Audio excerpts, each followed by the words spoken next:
Avant de devenir cette immense star du cinéma français, Christian Clavier s'est fait connaître avec la troupe du Splendide. Une troupe de jeunes comédiens, à l'époque inconnue, composée de Michel Blanc, Gérard Jugnot, Thierry Lhermitte, Marianne Chazelle, Josiane Balasco et Christian Clavier. Mais pour comprendre comment tout a commencé, il faut revenir quelques décennies en arrière. Christian Clavier naît le 6 mai 1952 à Paris. Mais c'est à Neuilly-sur-Seine, une banlieue chic de l'ouest parisien, qu'il grandit. On est dans l'école des beaux quartiers plutôt, donc c'est un milieu assez bourgeois, je dirais. Son père Jean-Claude est ORL dans un premier temps, ensuite il se reconvertit, il devient chirurgien esthétique, un très grand chirurgien esthétique. Et sa mère, Stéphanette, s'occupe de ses enfants. Elle en a 3, Christian est le premier. Belle éducation, je présume. Je ne sais pas si c'est une bonne éducation, parce que c'est vrai qu'on a manqué de rien, qu'on a eu une enfance tout à fait heureuse, et en même temps des principes qui ont été... qui m'ont servi, quoi. Petit garçon, Christian Clavier est un enfant plutôt réservé, comme il le confie quelques années plus tard sur le célèbre divan d'Henri Chapier. Je crois que j'étais un garçon très timide, plutôt peu sûr de lui, intimidé en tout cas en classe par ses professeurs et par l'autorité, et plutôt extraverti et assez à l'aise en famille. Je crois qu'il y avait cette différence chez moi entre un comportement social un petit peu craintif et un comportement familial plutôt explosif. Il faudra quelques années et son entrée au lycée pour que Christian Clavier révèle son potentiel comique en public. Tu as commencé à t'éclater avec tes copains au lycée Pasteur à Neuilly. C'est là que tu t'es rendu compte que tu faisais rire ou avant déjà? Quand tu étais plus petit? Plus petit, oui, mais plus petit, je n'avais pas conscience. On s'amusait à se pendre avec nos cravates au fond. Et là, ça faisait beaucoup rire les autres. Donc c'est là où vous savez, vous prenez la cravate, si vous faites semblant de vous pendre, c'est odieux pour les professeurs quand ils se retournent brutalement. Mais, Parce que vous aviez la cravate au lycée. Oui. Ah, c'était assez strict alors.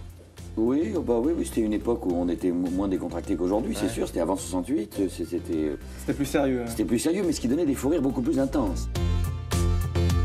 C'est à cette époque que la vie de Christian Clavier va prendre un tournant décisif pour la suite. Le lycée Pasteur, c'est un endroit essentiel, clé dans son histoire, dans son parcours, puisque c'est là où il va faire la connaissance d'un certain nombre de camarades qui auront une importance ensuite dans sa vie. Il rencontre d'abord Gérard Jugnot, qui font les 400 coups, qui s'aiment bien. On était des cabots, on se faisait gauler, quoi, parce que justement cabots. On voulait revendiquer nos conneries, quoi. Non, ils ont chié avec nous. Ouais. Mais nous, on a appris un peu le métier. Très vite, les deux compères vont rencontrer Thierry Lhermitte et Michel Blanc. 2 autres camarades avec lesquels ils partagent le même sens de l'humour. Finalement, ce qui les réunit, c'est ce goût du rire, c'est ce goût de la déconne, ce goût de l'amusement. Après, chacun vient un petit peu se compléter. Effectivement, Gérard Jugnot a déjà cette envie d'écrire et de réaliser. Michel Blanc est aussi un petit peu dans l'écriture. Et Christian Clavier et Thierry Lhermitte, eux, sont vraiment dans la clownerie. Donc finalement, cette bande se complète à merveille. Une bande à laquelle il ne manque qu'une touche féminine, que va venir apporter Marianne Chazelle. La jeune femme, qui est alors la petite amie de Christian Clavier, possède le même goût pour la comédie que ses camarades. Et c'est vraiment des gens qui se sont rencontrés d'abord dans l'amusement et qui ensuite ont fait de l'amusement leur métier. Pourtant, au départ, rien ne prédestinait les membres de la troupe à faire de leur délire de lycéens leur métier. Car sans Gérard Jugnot, la troupe du Splendide n'aurait certainement jamais vu le jour. Je n'avais aucune facilité pour rien, à part une envie de faire du cinéma, surtout de réaliser, après de jouer, d'écrire des films. Et eux, ils étaient un peu hésitants, et c'est moi qui poussais, en fait, par peur, parce que j'avais pas envie d'être tout seul. Donc Thierry, il aurait pu être un grand professeur de médecine, il avait un grand scientifique, parce qu'il avait vraiment la tronche. Christian avait préparé Sciences Po, il aurait pu faire un homme politique. Car Christian Clavier était plutôt destiné à faire de longues études. Élève brillant, il obtient son bac avec mention très bien et intègre Sciences Po, où il ne restera finalement que 6 mois. Une décision dictée par son amour pour la comédie. Pour apprendre leur métier, Christian Clavier et le reste de la troupe se forment auprès de Tila Shelton, célèbre professeur de théâtre, qui deviendra plus tard l'inoubliable interprète de Tati Daniel.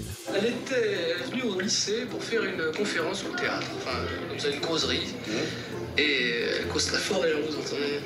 Et on a appris comme ça qu'elle donnait des cours. Et puis bon, moi je suis allé la voir et puis après j'ai amené tout le monde.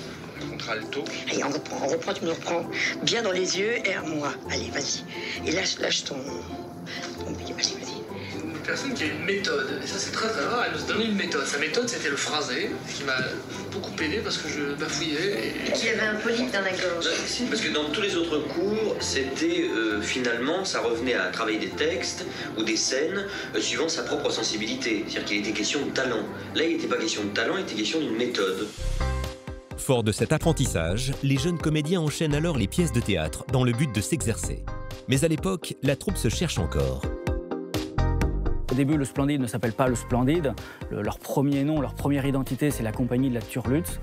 Une identité un petit peu particulière qu'il ne faut pas garder très longtemps. Ensuite, la compagnie de la Turlute va devenir le théâtre de la Louche. Et enfin, seulement, ils vont adopter l'identité Splendide. Ça sonne moderne, ça claque. On est au début des années 70. Splendide, il y a quelque chose de rayonnant. Donc ça leur plaît. En 1974, la troupe devient donc le Splendide et emménage dans une ancienne pizzeria du quartier Montparnasse à Paris, où il partage la recette avec le propriétaire des lieux. Là, on était en association avec le type qui possédait le local. On était à 50% avec ce mécène. Faut le dire. Et puis après ça, l'impasse allait être détruite. Donc on a dit il faut qu'on s'en aille, puis on voulait gagner tout pour nous. La troupe décide alors de fonder son propre théâtre. Mais faute de moyens, elle est obligée d'emprunter de l'argent à droite à gauche. Donc c'est vrai qu'on a emprunté à plein de gens. Coluche nous a filé du pognon, Julien Clerc, Jean Rochefort, Miu, enfin plein de gens, quoi. Et pour réduire les coûts, les jeunes comédiens sont obligés de réaliser eux-mêmes les travaux. On a fait 9 mois de travaux, c'était quelque chose que je n'ai pas beaucoup aimé. Personne n'aimait ça, on n'était vraiment pas bricoleurs. Ces planches sur le trottoir, enfin... C'est un café-théâtre, monsieur. Un café-théâtre, appelez-moi le patron, c'est pas une raison. On prend le patron aussi. Et alors vous êtes ouvrier?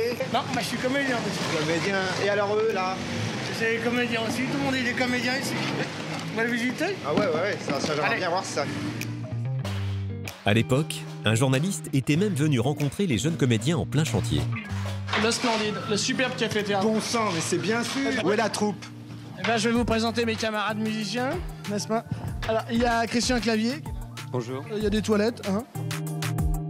Le public découvre alors pour la première fois le visage de Christian Clavier et de ses camarades qui jouent les ouvriers.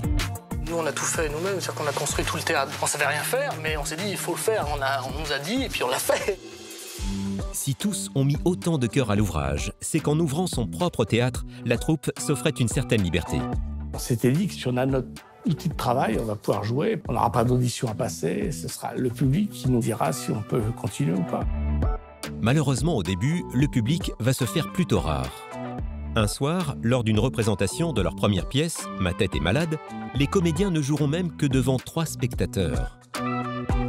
Les débuts du Splendide sont évidemment très difficiles, mais comme pour tout jeune comédien qui se lance dans ce métier, après cette période difficile, ils finissent quand même par tenir le coup parce que d'abord cette période ne dure pas et ensuite parce que ce groupe fait qu'ils vont s'entraider, se soutenir, se remonter le moral.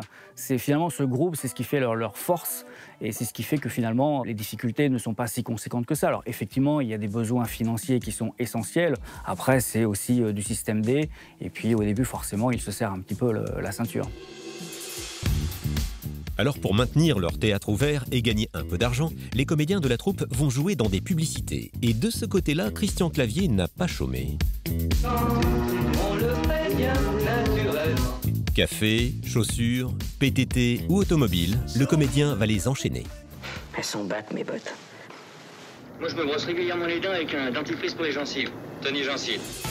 Ces passages devant la caméra vont donner à la troupe des envies de cinéma. Vous auriez davantage envie de faire le cinéma que de faire du théâtre. Oui, parce qu'on joue pas pareil. Le café-théâtre, ça doit être un tremplin pour les jeunes auteurs et un tremplin pour les jeunes comédiens.